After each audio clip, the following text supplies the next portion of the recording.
Halo Tribuners, Anda sedang menyaksikan live update Top 10 bersama saya, Agung Laksono. Selama beberapa menit ke depan, kami akan menyajikan 10 informasi menarik yang tengah menjadi sorotan. Kita jelang live update Top 10 selengkapnya. Kita awali berita pertama Tribuners. Gunung Semeru yang terletak di Kabupaten Lumajang, Jawa Timur mengalami erupsi pada Sabtu 4 Desember 2021 sore. Akibatnya, 8 desa di 2 kecamatan di Kabupaten Lumajang terdampak semburan awan panas Gunung Semeru. Badan Nasional Penanggulangan Bencana atau BNPB mencatat hingga Minggu petang ada 14 orang yang meninggal dunia akibat terkena awan panas. Pelaksana tugas atau PLT Kapus Datin BNPB Abdul Muhari mengatakan pihaknya telah berhasil mengidentifikasi 9 korban. 2 korban meninggal dunia berasal dari Desa Supiturang atas nama Poniyim dan Bawon Triyono. Kemudian Yatifa, Lulu, dan Edi warga RT 15 RW 5 Dusun Curah Koboan. Lalu Edi Pranowo warga Dusun Seriti Desa Sumber Urip yang meninggal dunia di Rumah Sakit Dr. Haryoto. Sementara itu, korban jiwa yang berada di Kecamatan Candipuro atas nama Dava, 14 tahun, dan Siti, 40 tahun. Serta korban terakhir yang berhasil diidentifikasi bernama Besut, 50 tahun, warga Desa Sumberwulu. Adapun untuk korban luka, kini tengah mendapat perawatan di sejumlah fasilitas kesehatan yang berbeda. Sementara data korban luka berat di Rumah Sakit Dr. Haryoto berjumlah 8 orang. Kemudian di RSUD Pasirian 16 orang dan Rumah Sakit Bayangkara 3 orang. Selain itu, 8 orang masih berada di Puskesmas Penanggal. Total luka berat tercatat sebanyak 35 orang dan korban luka ringan berjumlah 21 orang. Dengan begitu, total keseluruhan korban luka per minggu siang berjumlah 56 orang. Sementara itu, informasi terbaru mengenai data jumlah pengungsi saat ini di Kecamatan Pronojiwo sebanyak 305 orang, kemudian Kecamatan Candipuro sebanyak 409 orang, dan di Kecamatan Pasirian sebanyak 188 orang. Mengenai korban jiwa yang 14 orang, dari data yang kami terima, seperti tadi kami sampaikan per pukul 17.30 sore ini, kedetilan informasi yang kami terima itu memang ada menyebutkan korban meninggal dibawa ke Rumah Sakit Dr. Haryoto. Itu ada 4 korban, kemudian ada 1 korban yang meninggal di RSUD Haryoto, kemudian ada korban yang ditemukan di desa tempat lokasi korban meninggal dunia. Jadi sedangkan yang 5 korban yang dibawa ke RS Bayangkara itu kami belum mendapatkan informasi detail apakah pada saat dibawa korban masih hidup dan meninggal di rumah sakit atau sudah meninggal kemudian jasadnya dibawa ke rumah sakit. Pastinya segera nanti setelah informasi lebih dalam kami dapatkan, ini akan kami update. Polisi kini telah berhasil mengungkap kasus tewasnya seorang mahasiswi asal Mojokerto, Jawa Timur yang bunuh diri di makam ayahnya. Sebelum tewas, korban yang berinisial NW diduga depresi lantaran melakukan tindakan aborsi dari hasil hubungannya dengan oknum polisi. Dalam konferensi pers yang digelar pada Sabtu 4 Desember malam, Wakapolda Jawa Timur Brigjen Pol Slamet Hadi Supratoyo mengatakan oknum polisi tersebut berinisial Bribda RB. Bribda RB merupakan anggota aktif Polres Kabupaten Pasuruan. Terduga pelaku Bribda RB telah menghamili korban dan terlibat tindakan aborsi terhadap mahasiswi NW. Motif tersebut diduga kuat menjadi penyebab korban depresi hingga nekat mengakhiri hidupnya dengan menenggak minuman beracun. Terungkapnya kasus ini bermula dari penemuan mayat NW di makam Desa Japan, Kecamatan Soko, Kabupaten Mojokerto pada Kamis 2 Desember 2021 sore. Dari hasil olah TKP, polisi menemukan botol bekas minuman bercampur racun. Kemudian hasil visum yang dilakukan oleh petugas Puskesmas Soko tidak ditemukan tanda-tanda bekas penganiayaan terhadap tubuh korban. Selanjutnya, jajaran Polda Jatim mengumpulkan bukti-bukti terkait dugaan penyebab mahasiswi NW mengakhiri hidupnya lantaran persoalan asmara dengan Bribda RB. Brigjen Selamat mengatakan keduanya saling mengenal saat datang di acara Kickpos Launching Distro Baju di Malang sejak Oktober 2019. Keduanya bertukar nomor telepon dan setelah itu menjalin hubungan asmara. Bribda RB dan NW berpacaran dan melakukan perbuatan layaknya suami istri di hotel dan rumah kos di Malang dari tahun 2020 hingga 2021. Sebelum NW meninggal, korban diketahui sudah melakukan 2 kali aborsi bersama terduga Bribda RB. Tindakan aborsi pertama dilakukan saat usia kandungan korban dalam hitungan minggu di rumah kosnya. Kemudian aborsi kedua saat usia kandungan sudah 4 bulan. Terduga pelaku membeli obat penggugur kandungan seharga Rp1,5 juta dan meminta korban meminumnya sebelum pulang ke Mojokerto. Setelah itu dalam perjalanan pulang, korban sempat mengalami pendarahan di sebuah warung sate di wilayah Kabupaten Mojokerto. Atas kasus tersebut, Polda Jatim akan menindak tegas Bribda RB karena sudah melanggar kode etik kepolisian. Bribda RB dijerat pasal 348 KUHP Jangto 55 tentang perbuatan sengaja menggugurkan kandungan atau mematikan janin. Selain itu, Bribda RB juga mendapat sanksi dengan pemberhentian tidak hormat sebagai anggota Polri. Kita bisa mengamankan seseorang yang inisialnya adalah BGHS, yang mana yang bersangkutan profesinya adalah seorang polisi yang saat ini bertugas di Polres Pasuruan Kabupaten, sehingga saya ajak Pak Kapolres juga ikut bersama-sama di sini untuk rilis bersama. Kenapa kita bisa menyampaikan bahwa ada terduga inisial daripada BGHS tadi, yang mana hasil dari kerja tim gabungan baik Reserse Polda maupun Polres Mojokerto Kota maupun Mojokerto Kabupaten maupun Pasuruan Kabupaten, kita mendapatkan adanya suatu hasil bahwa korban sudah berkenalan ini sejak Oktober tahun 2019. Yang mana pada saat itu bersama-sama melaksanakan atau nonton bareng acara Kickpos atau launching distro baju yang ada di Malang. Kemudian mereka bertukaran handphone, dan setelah pertukaran handphone mereka resmi pacaran. Kemudian setelah resmi pacaran mereka melakukan satu perbuatan seperti kayak suami istri. Kemudian ini sudah berlangsung dari mulai 2020 sampai 2021. Ini dilaksanakan di daerah Malang sana, tempat kosnya mereka. Demikian juga di tempat hotel yang ada di Malang.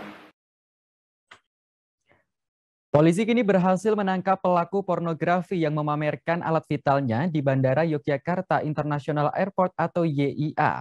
Pelaku yang dikenal dengan nama Siskai tersebut ditangkap di Stasiun Bandung pada Sabtu 4 Desember 2021. Saat ini pelaku sudah dibawa ke Polda DIY untuk proses lebih lanjut. Kabid Humas Polda Daerah Istimewa Yogyakarta, Kombes Pol Yulianto mengatakan penangkapan terhadap Siskai dilakukan pada Sabtu 4 Desember sekira pukul 15.30 waktu Indonesia Barat. Siskai diamankan oleh penyidik dari Subdit Siber Ditreskrimum Polda DIY di Stasiun Bandung. Disebutkan bahwa pelaku datang seorang diri ke wilayah Bandung. Sesaat setelah ditangkap, pelaku menjalani pemeriksaan awal di Mapolrestabes Bandung. Belum diketahui secara pasti tujuan pelaku datang ke Bandung tersebut. Yulianto mengatakan pelaku kemudian langsung dibawa ke Polda Daerah Istimewa Yogyakarta dengan pengawalan ketat dari personel Polda DIY dan Polwan dari Polrestabes Bandung. Pelaku dibawa menuju DIY menaiki mobil dengan pengawalan super ketat. Siskae tiba di Polda Daerah Istimewa Yogyakarta pada Minggu 5 Desember pagi dan diminta untuk beristirahat sejenak untuk selanjutnya menjalani proses pemeriksaan. Diberitakan sebelumnya, publik dibuat heboh dengan beredarnya video porno yang dilakukan Siskae di area Bandara Yogyakarta International Airport. Video berdurasi 1 menit 22 detik itu menampilkan pelaku yang memperlihatkan area vitalnya. Selama beraksi, pelaku mengenakan masker dan juga kacamata. Diduga lokasi perbuatan video berada di antara bangunan parkir di kawasan Bandara Yogyakarta International Airport. Kalau soal tracking mungkin saya tidak bisa menyampaikan kapan ya, tapi kami ini kan melihat dari apa saja yang digunakan di dalam akun tersebut, bisa saja misalkan topi, handphone dan lain-lain. Ini biarlah ini menjadi data yang nanti kami serahkan kepada kepolisian. Video yang viral kurang lebih tanggal 30 November ya, adanya perilaku porno lah kita istilahkan seperti itu terjadi. Kemarin kejadiannya belum tahu. Nah intinya karena hal tersebut sudah viral, maka polisi menindaklanjuti dengan melakukan penyelidikan. Kemudian dari penyelidikan yang kami lakukan berdasarkan hal viral yang kita ketahui sekitar tanggal 30 November, ini kita lakukan upaya kerjasama dengan pihak Angkasa Pura. Karena memang diduga awalnya itu dilakukan di Angkasa Pura. Dari hasil koordinasi kami kemudian mengecek kesesuaian antara lokasi di sana dengan yang di video itu memang betul hal tersebut diambil atau dilakukan di wilayah area Bandara Yogyakarta International Airport.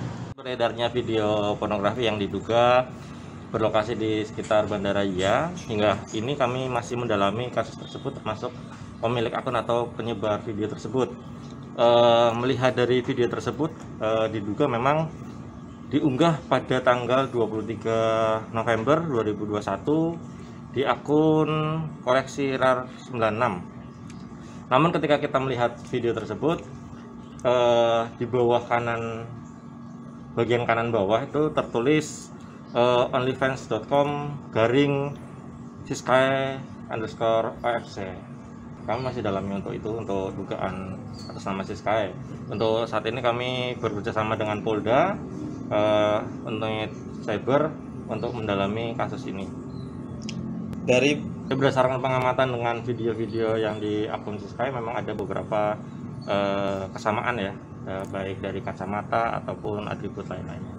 Mahasiswi korban pelecehan seksual yang diduga dilakukan oleh oknum dosen Universitas Sriwijaya atau Unsri kembali bertambah 1 orang.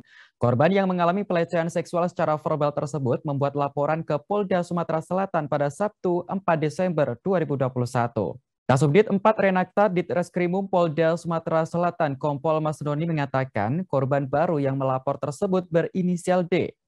D melapor dikarenakan 2 kakak tingkatnya yaitu C dan F sudah lebih dulu membuat laporan ke Polda Sumatera Selatan pada Rabu 1 Desember lalu.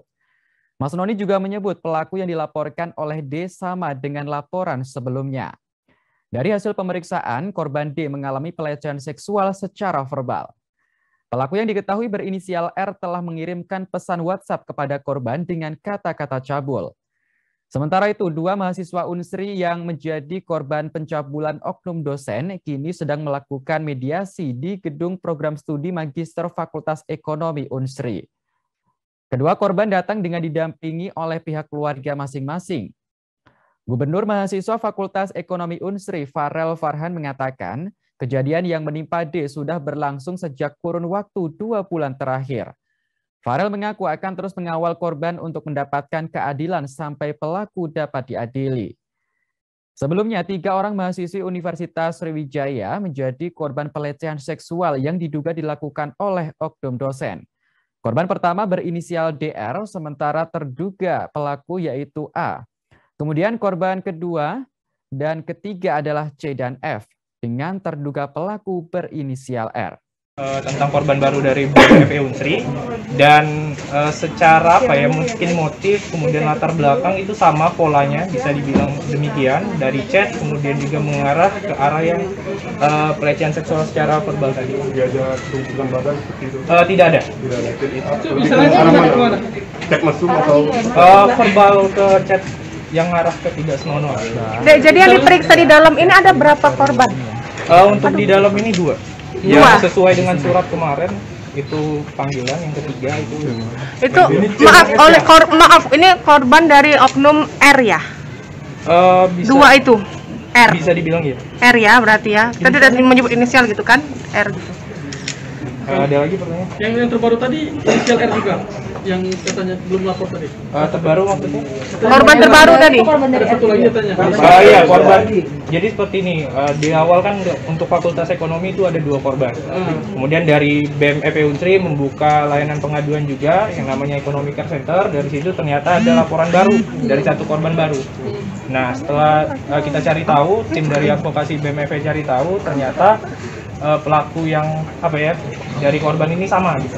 Sejauh ini belum ada laporan ke polisi sama sekali, tapi tadi kita mendampingi ke Polda Sumsel sebagai saksi pemberat untuk laporan yang sudah ada. Kecelakaan maut terjadi di perlintasan kereta api Jalan Sekip, Kecamatan Medan Petisah, Medan, Sumatera Utara pada Sabtu 4 Desember 2021. Sebuah angkutan kota atau angkot menerobos palang pintu perlintasan kereta api. Akibatnya 4 orang penumpang meninggal dunia dan 4 penumpang lainnya mengalami kritis. Dalam video yang beredar, sang sopir yang selama berjam-jam bersembunyi dan diburu warga akhirnya bisa dibawa dengan mobil patroli. Saat pengamanan, sang sopir pun sempat terjadi kericuhan. Massa yang terus merangsek berusaha menghajar sang sopir. Sementara untuk menghalau polisi terpaksa melepaskan 2 kali tembakan peringatan ke udara. Tak terima, ratusan warga pun melempari polisi dengan batu berulang kali. Beruntung polisi langsung membawa sopir tersebut ke kantor polisi. Saat ini mobil angkot berwarna kuning dengan nomor polisi 123 plat BK 1610 UE itu telah dibawa petugas. Kasat Telantas Polrestabes Medan AKBP Sony Siregar mengungkap identitas sopir angkutan kota yang tabrakan dengan kereta api tersebut. Pelaku berinisial H, 43 tahun, warga Jalan Batangkuis, Tanjung Morowa, Kabupaten Deli Serdang. Terkait penyebab kejadian, Sony tak menyebut jika pelaku berada dalam pengaruh minuman keras saat menyetir angkot. Sementara itu, Sony menjelaskan kecelakaan terjadi sekitar pukul 15.30 waktu Indonesia Barat. Dikatakannya saat kejadian kereta api datang dari arah Binjai menuju Medan. Kereta api itu menghantam angkot yang datang dari Jalan Sekip menuju Jalan Gereja.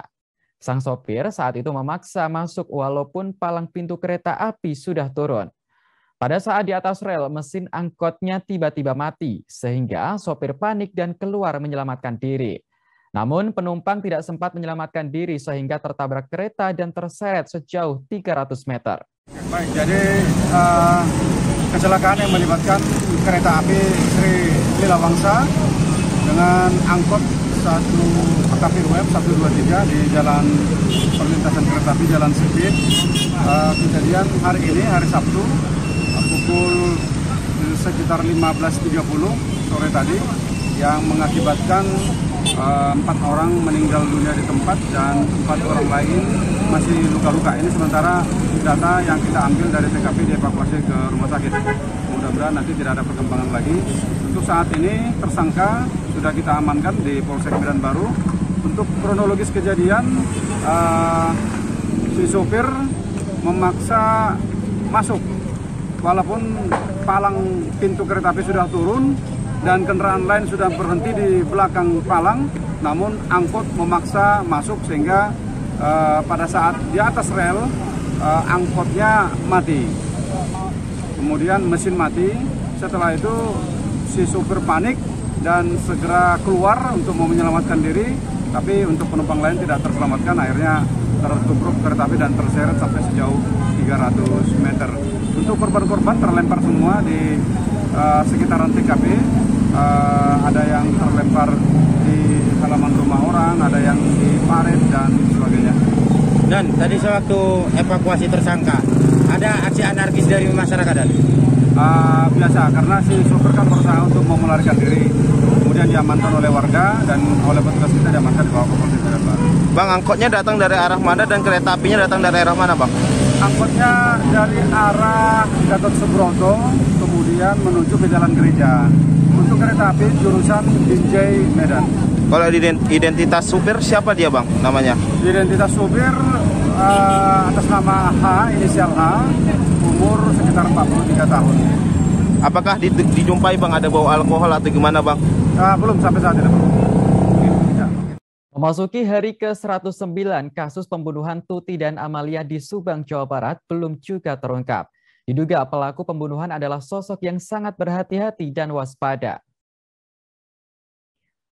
Hal tersebut diungkap oleh ahli forensik dari Mabes Polri, Kombes Pol Dr. Sumihastri Purwanti. Pelaku yang paham ilmu forensik dan bertindak dengan hati-hati menjadi penyebab lamanya mengungkapkan kasus ini. Hal ini terungkap dari minimnya jejak pembunuhan tersebut. Bahkan di jenazah Tuti dan Amalia sudah tidak ditemukan sidik jari. Sidik jari pada kedua jenazah hilang karena keduanya lebih dulu dibersihkan oleh pelaku. Kondisi jenazah Tuti dan Amalia saat ditemukan dalam bagasi mobil memang sudah bersih. Dr. Hastri menyebut sidik jari dalam tubuh memang bisa hilang jika dibersihkan dengan sabun.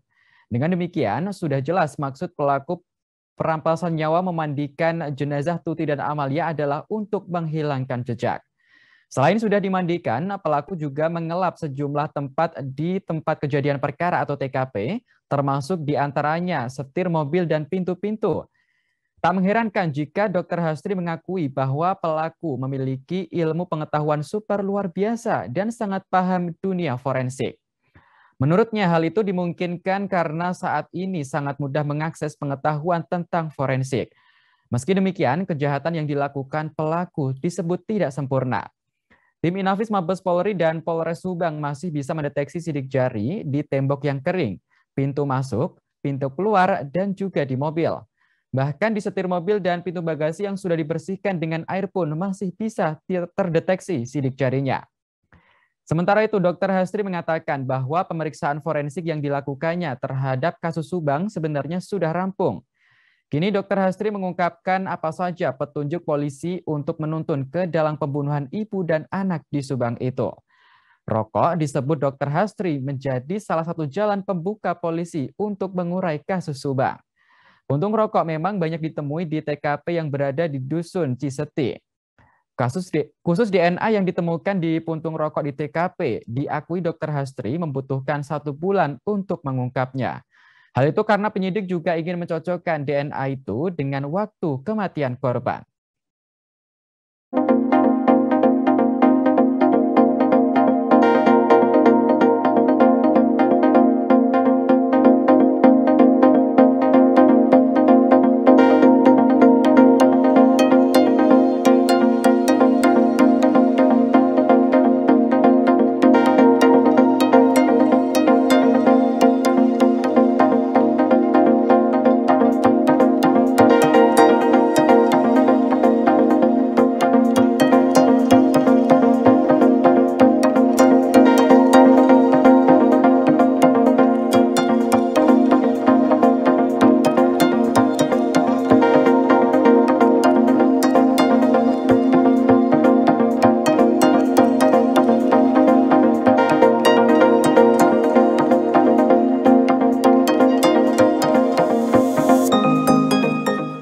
Baru-baru ini Presiden Joko Widodo menyentil pihak kepolisian yang menghapus mural sebagai wujud kritik dari masyarakat.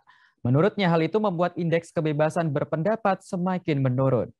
Sentilan Presiden Joko Widodo tersebut disampaikan saat pengarahan pada Kepala Kesatuan Wilayah tahun 2021 di Bali pada Jumat 3 Desember 2021. Presiden menyebut bahwa survei BPS menunjukkan indeks kebebasan berpendapat turun terus-menerus.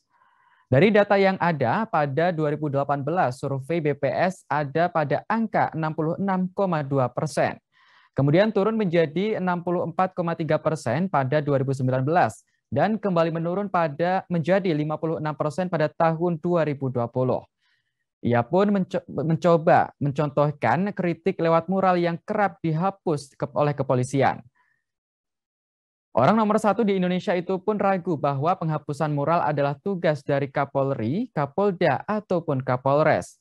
Ia lantas meminta agar pimpinan Polri memberitahukan kepada bawahannya bahwa kritik seperti mural adalah masalah kecil yang seharusnya tak dipermasalahkan.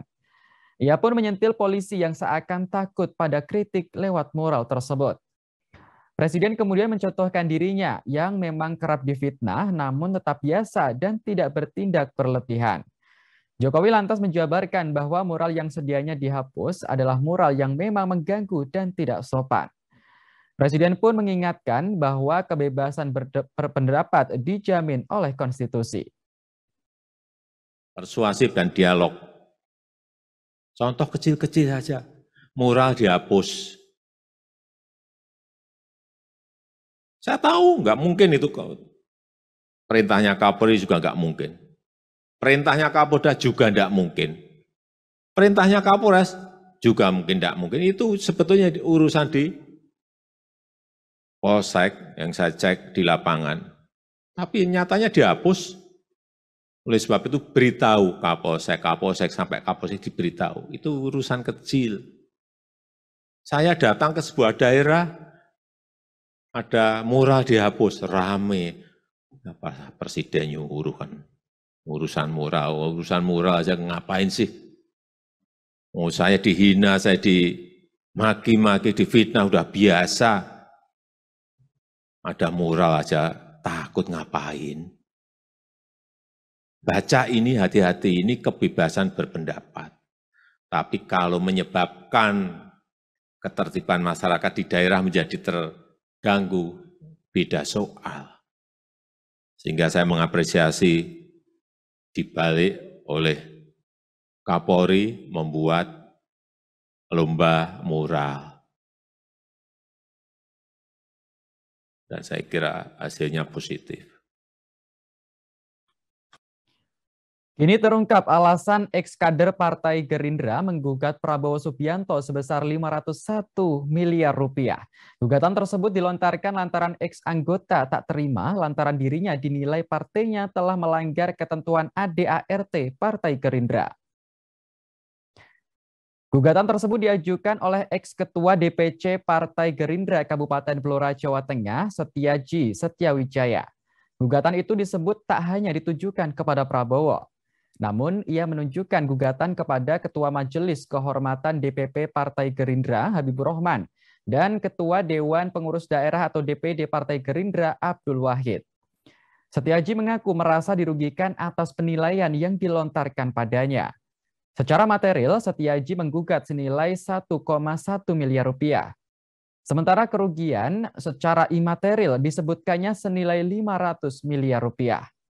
Tak hanya itu, Setiaji meminta agar majelis hakim menyatakan bahwa ia tetap dianggap sah sebagai kader Partai Gerindra dan anggota DPRD Kabupaten Blora. Ia juga meminta agar surat rekomendasi dari Gerindra untuk memberhentikannya itu tak dianggap sah. Adapun gugatan itu dilayangkan Setiaji pada Selasa 30 November 2021 ke Pengadilan Negeri Jakarta Selatan. Setiaji berharap majelis hakim memenangkannya dan memerintahkan Prabowo, Habibur Rahman, dan Abdul Wahid merehabilitasi nama baiknya.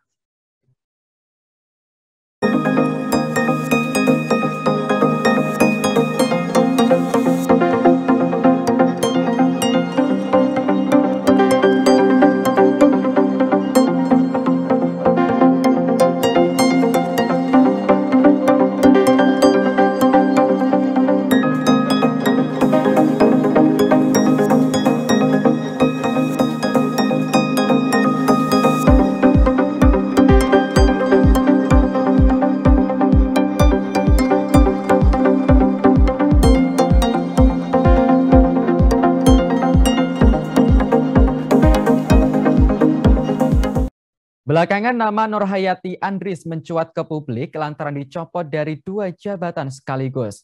Nurhayati disebut telah melanggar disiplin berorganisasi sehingga dicopot sebagai Sekretaris DPD PDIP Kalimantan Utara dan Ketua DPRD Kalimantan Utara. Surat pencopotan itu ditekan langsung oleh Ketua Umum PDIP Megawati Soekarno Putri dan Sekjen Hasto Kristianto. Terkait pencopotannya tersebut, Nur Hayati mengaku santai. Menurutnya, hal tersebut adalah hal yang biasa. Sebagai kader partai PDIP, ia mengaku harus mengikuti instruksi dari partai.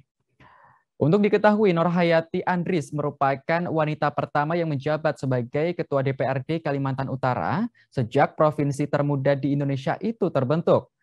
Nur Hayati Andris menjabat sebagai Ketua DPRD Kalimantan Utara terhitung sejak 11 Desember 2019. Ia sendiri bukanlah sosok asing di Kalimantan Utara. Perempuan kelahiran Tanjung Selor 27 September 1973 ini merupakan politikus ternama di Kalimantan Utara yang berkarir di Partai Demokrasi Indonesia Perjuangan atau PDIP. Karir politik di legislatif dimulai Nur Hayati Andris pada tahun 2009 yang saat itu dirinya terpilih menjadi anggota DPRD KTT. Lalu pada tahun 2014 Nur Hayati Andris kembali maju sebagai caleg dari PDI Perjuangan. Tapi kali itu bukan DPRD KTT yang ia tuju, melainkan DPRD tingkat provinsi. Karir politik di partai pun semakin naik pada periode kepengurusan 2015 hingga 2020. Nur Hayati Andris dipercaya menjadi bendahara DPD PDIP Kalimantan Utara. Pada periode kepengurusan selanjutnya, dirinya didapuk menjadi sekretaris DPD PDIP Kalimantan Utara. Lalu karir politik Nur Hayati Andris di Legislatif Kaltara mencapai puncaknya pada tahun 2019. Pasalnya wanita berusia 46 tahun ini dipercaya menjadi Ketua DPRD Kalimantan Utara.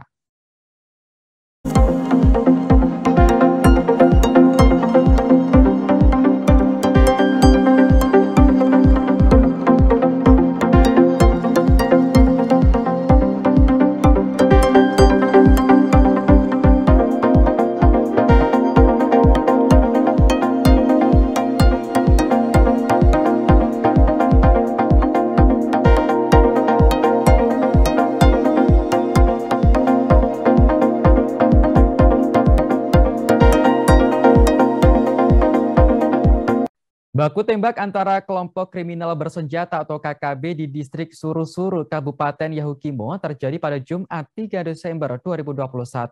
Dalam kontak tembak tersebut, seorang anggota TNI tewas, sementara seorang lainnya mengalami luka. Aparat yang gugur dalam insiden itu adalah Serda Putra Rahadi dan Praka Suheri yang mengalami luka tembak. Hal ini dijelaskan oleh Pangdam 17 Cendrawasih Maijen Ignatius Yogo Triyono. Baku tembak tersebut diketahui terjadi sekira pukul 13.45 waktu Indonesia Timur. Selain kontak senjata, personel aparat juga melakukan pengejaran terhadap KKB. Dalam video yang beredar, tampak aparat bersiaga dan bersembunyi di balik tembok. Menggunakan senjata berlaras panjang, terdengar aparat TNI tersebut berusaha menghalau tembakan bertubi-tubi dari KKB. Tak hanya saat baku tembak terjadi, proses evakuasi Serda Putra juga berlangsung dramatis. Helikopter yang menjemput jenazah korban tak bisa langsung mendarat karena harus waspada pada serangan KKB.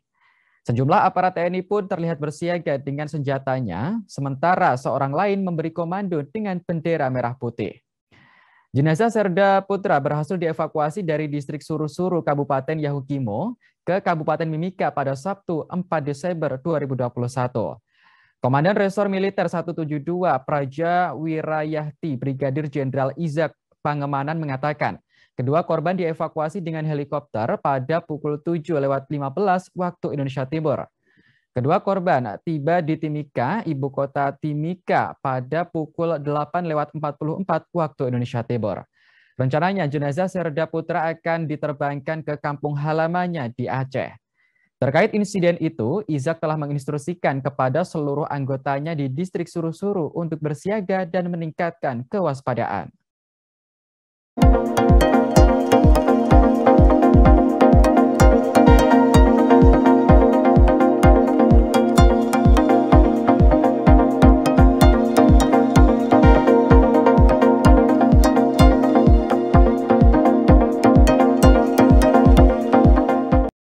Baik Tribuners, informasi tadi sekaligus menutup jumpa kita dalam live update Top 10 kali ini. Jangan lupa untuk terus perbarui informasi Anda di kanal YouTube Tribun News. Saya Agung Laksono pamit undur diri. Terima kasih dan sampai jumpa. Jangan lupa like, subscribe, dan share ya.